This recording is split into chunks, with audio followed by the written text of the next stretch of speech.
Şərif olanın sevgili canan vətəndir. Hem namusuyum, hem gayretim, vicdanı vətəndir aman.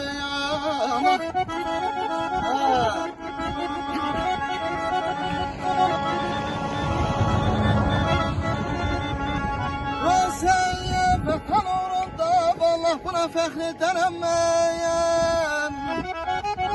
Könlüm ne zaman istəsə yenə qurbanı vətəndir aman aman aman.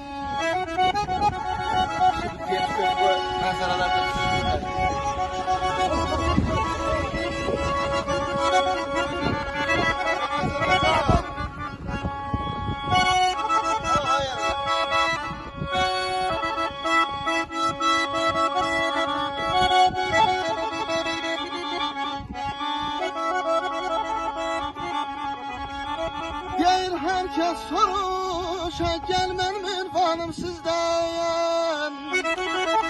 Olacaksa deyim mailin ünvanı vətəndir. Hadi bu yaxşı bir yeri var ya oğlum. Var o.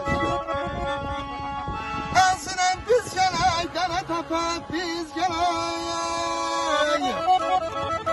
Gelem Qarabağımızda, gene Azerbaycanımda.